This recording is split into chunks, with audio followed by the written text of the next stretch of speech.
Hi, my name is Arunimaa, and I've been an English educator for a decade. I'm an author and a TEDx speaker. So today we are going to discuss this poem called Amanda, which is a part of the class 10th CBSE syllabus. It's written by Robin Klein, okay? And this poem presents to us a very different kind of a perspective, especially in the Indian scenario when we read it, about parenting, preteens or teenagers, okay? So here we see that there is a conversation, okay? But the conversation, the dialogues, I can't even say that there are dialogues, okay? There are monologues basically. So it's probably the mother of Amanda. Amanda is a girl who is into that age, particularly, probably a preteen or a teenager. And the mother keeps speaking, and Amanda does not respond in form of words, but she responds through her emotions. So every alternate stanza is either written in, it's mostly written in parenthesis, it's written in brackets, okay? Those are the emotions or the imagination of Amanda when the mother says something. So let us start the poem. Don't bite your nails, Amanda. Don't hunch your shoulders, Amanda. Stop that slouching and sit up straight, Amanda. So these are the first three lines. And if you see that there are only don't, and stop. Okay. So this is the kind of, and we question parenting now. We do. Okay. There are some parents I have heard as a teacher who say that in our times, all these things used to happen and we did not dare to answer our parents back. There is no justification that if it happened in your time or like, let's say even in our times, that we should do the same to our children. As the awareness is growing, we should definitely try to change ourselves for the betterment of our children. Okay. So this mother is using all negatives. Don't do that, and stop doing that. Okay. Stop that slouching. So first, don't bite your nails, Amanda. Don't hunch your shoulders, Amanda. Of course, all these things, what she is saying is a great way of getting her to behave in the right way. But the way she's talking, it is full of negativity. Okay, stop that slouching and sit up straight. It's very commanding. If you see the words that are used, they are very commanding, as though the child is, subservient to the parent, which is not the truth. Okay, coming to the next stanza, it's in brackets. There is a languid emerald sea where the sole inhabitant is me, a mermaid drifting blissfully. So while the mother is saying all these things, Amanda is not much paying attention, if you see. Paying attention in the sense she is not answering back. Okay? She is just imagining her own world wherein she is near the sea. She's actually a mermaid. She doesn't want to be a human being. Okay? And, she is into this place where, as far as you can see, there's only this green sea. Okay?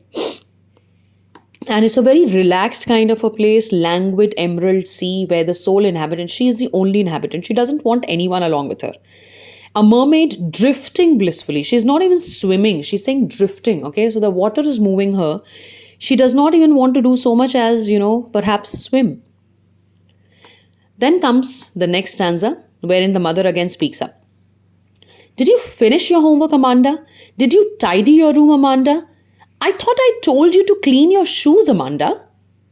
So again, she comes back. Now, if you see the role of the mother, of course, a mother has a lot of things to do at home. And I'm a mother myself. And I have seen a number of mothers who know efficiently how to give love to their children so that the children also revert with love and also end up helping them in the household chores. Of course, we do not expect the children to be doing as much household chores as we do. Okay. But then all throughout she is saying, did you do this? Did you do this? Did you do this?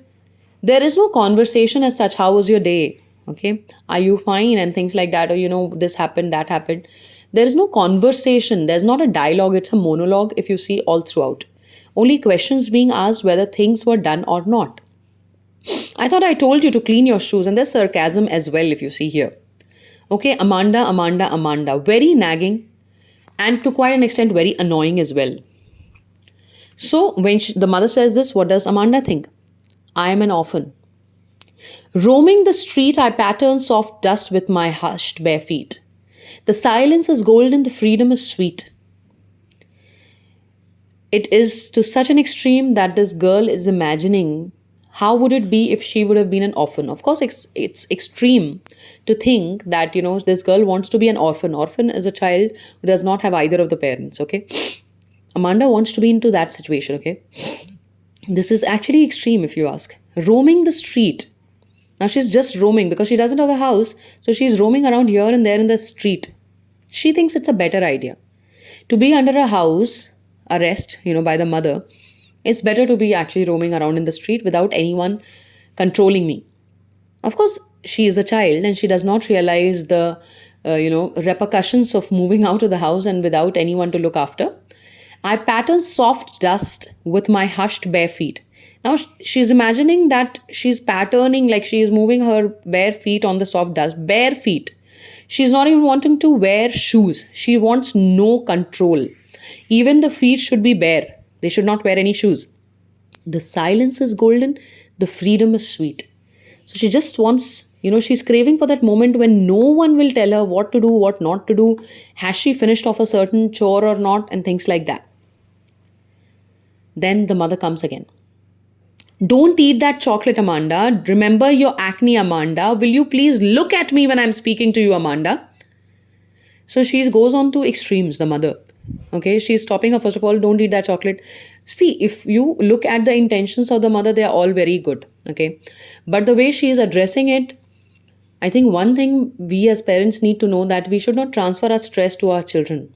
We need to find a way to fight back our stress in a way that we become calm and joyful.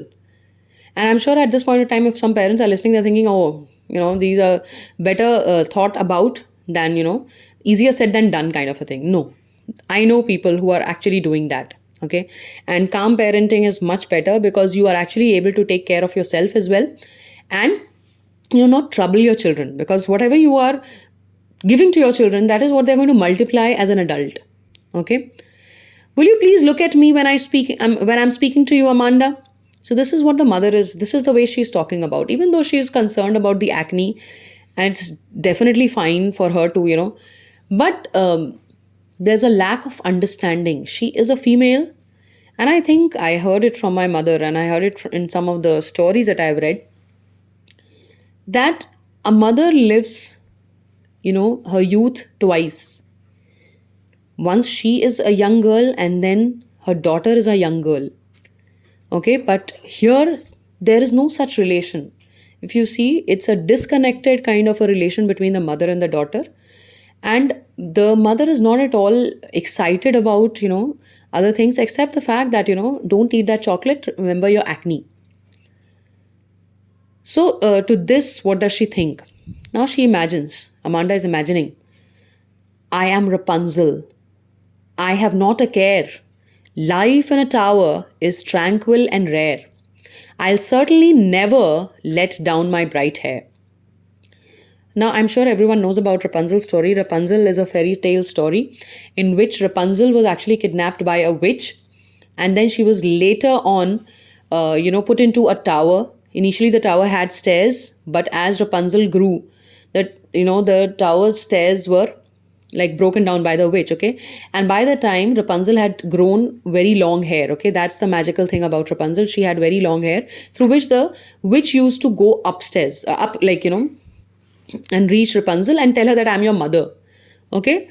And through the hair only the prince also comes, okay? Prince, once upon a time when the prince comes, because on all these fairy tales, the prince can only save the, the damsel in distress kind of a thing. But she says that, I want to be Rapunzel and not have any care. Now, Rapunzel's life, if you think, she was totally dependent on the witch. When the witch would come, she would give her, food, and, she did not have anyone to talk to. She must have been so lonely.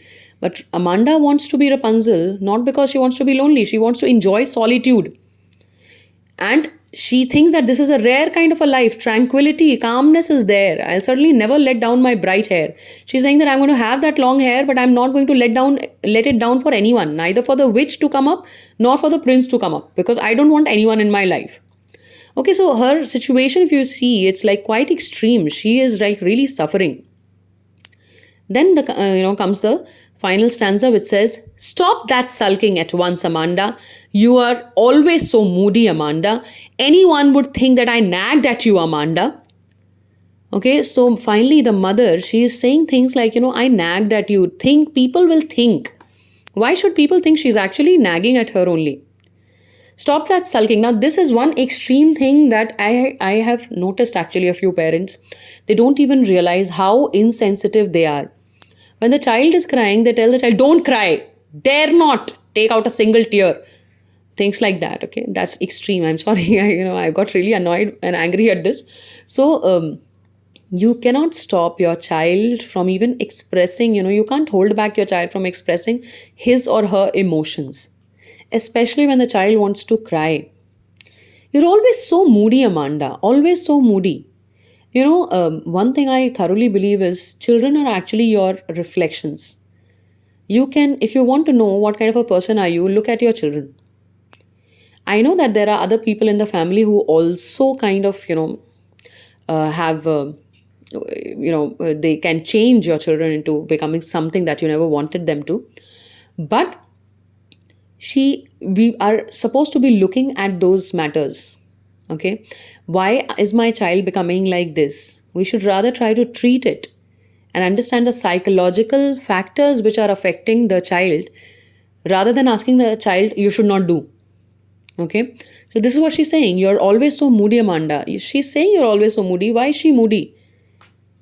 Perhaps because the mother is so moody. Anyone would think I nagged at you, Amanda.